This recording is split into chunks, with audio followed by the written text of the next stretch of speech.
بسم اللہ الحمدللہ رب العالمین والصلاة والسلام علی سید الانبیاء والمرسلین اما بعد۔ پیارے دوستو اور میرے بھائیوں، میں نے اب تک نبی کریم صلی اللہ علیہ وسلم کی جیون سے سمبندھت ہر قسم کی باتوں کو سنکشپت میں بتا دیا ہے۔ آپ صلی اللہ علیہ وسلم نبی بنائے جانے کے بعد کس طریقے سے مکہ میں 13 سال گزارتے ہیں، پھر اس کے بعد کس طریقے سے آپ کا 10 سال مدینہ میں گزرتا ہے،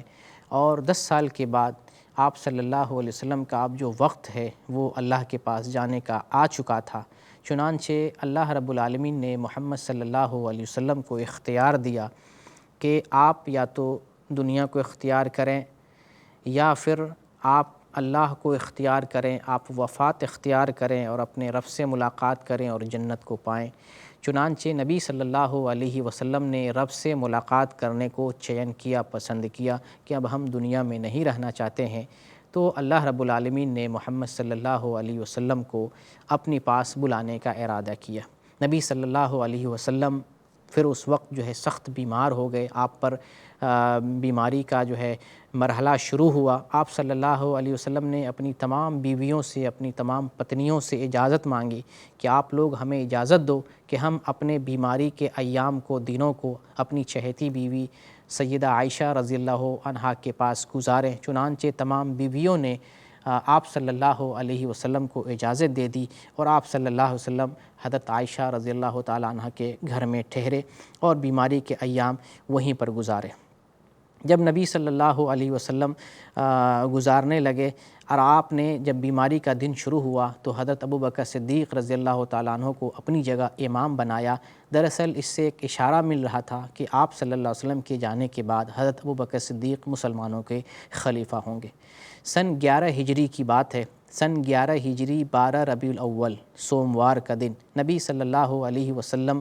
لوگوں کی طرف نکلے۔ جب وہ مسلمان فجر کی نماز پڑھنا شروع کر رہے تھے، آپ نے پردہ ہٹایا، مسلمانوں کو دیکھا، مسلمانوں کو دیکھ کر آپ مسکرائے اور نبی صلی اللہ علیہ وسلم نے سب کو کہا کہ تم لوگ اپنی نماز پڑھو، اپنی نماز مکمل کرو۔ پھر آپ مسلمانوں کو دیکھ کر مسکرا کر اور یہ حکم دے کر کہ اپنی نماز پڑھو، قائم رکھو، جاری رکھو، اور اپنے گھر میں آتے ہیں۔ گھر میں آنے کے بعد چاشت کے وقت آپ صلی اللہ علیہ وسلم کا دیہانت ہو جاتا ہے۔ یہ سن 11 ہجری 12 ربیع الاول اور سوموار کا دن ہے۔ آپ صلی اللہ علیہ وسلم چاشت کے وقت جو ہے دنیا سے وفات پا جاتے ہیں۔ نبی کریم صلی اللہ علیہ وسلم کی وفات، آپ کا اس دنیا سے جانا اور اس دنیا سے رخصت ہو جانا مسلمانوں کے لیے سب سے بڑی، صحابہ کرام کے لیے سب سے تکلیف دہ بات تھی اور سارے لوگ پریشان ہو گئے۔ بہرکیف آپ صلی اللہ علیہ وسلم کی وفات کے بعد مسلمان سارے ابوبکر صدیق رضی اللہ تعالیٰ عنہ کے پاس جمع ہوئے اور ابوبکر صدیق رضی اللہ تعالیٰ عنہ کی خلافت پر سب لوگوں نے بیعت کی اور آپ کو اپنا پہلا خلیفہ تسلیم کر لیا۔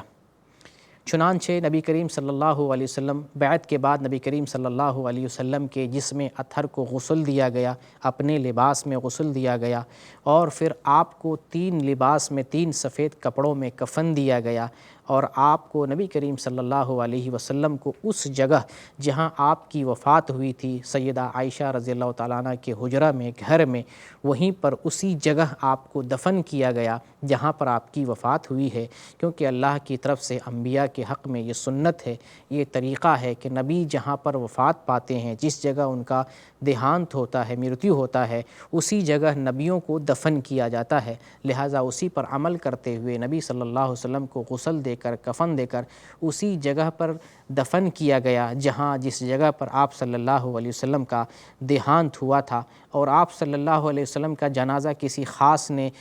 کسی جو ہے جماعتی شکل میں، ایک بڑی جماعت کی شکل میں نہیں بلکہ ٹکڑیوں کی شکل میں جو ہے ادا کیا گیا۔ لوگ آتے تھے اور جماعت بنا کر نبی صلی اللہ علیہ وسلم کا جنازہ پڑھتے تھے اور نکل جایا کرتے تھے۔ اس طرح سے نبی صلی اللہ علیہ وسلم اس دنیا سے اور ہمارے درمیان سے 63 سال کی زندگی گزار کر رخصت ہو گئے۔ اللہ رب العالمین کی طرف سے آپ صلی اللہ علیہ وسلم پر درود اور سلام نازل ہو۔ اللہ تعالیٰ نے آپ کو جو دین دیا تھا اور جو پیغام دیا تھا اپنی امت کو صحیح اور ٹھیک سے اپنی امت تک پہنچا دیا۔ اس راستے میں آپ کو بہت تکلیف پہنچائی گئی، آپ کو ستایا گیا، آپ کو گالی دی گئی، آپ کو اپنے وطن سے نکالا گیا، آپ کو چوٹ آئی، آپ کو درد محسوس کرنا پڑا، آپ کو تکلیف محسوس کرنی پڑی، آپ پہ یار و مددگار بھی تھے، آپ کو ہر طرح سے اذیت پہنچائی گئی۔ ان تمام اذیتوں اور تکلیفوں کے بدلے اللہ رب العالمین محمد صلی اللہ علیہ وسلم کے مقام کو، مرتبے کو، درجے کو بلند فرمائے، اور آپ نے جو دین ہمیں دیا ہے، جو سیرت ہمارے لیے چھوڑی ہے، ہماری ذمہ داری ہے کہ ہم سیرت محمد کو، سیرت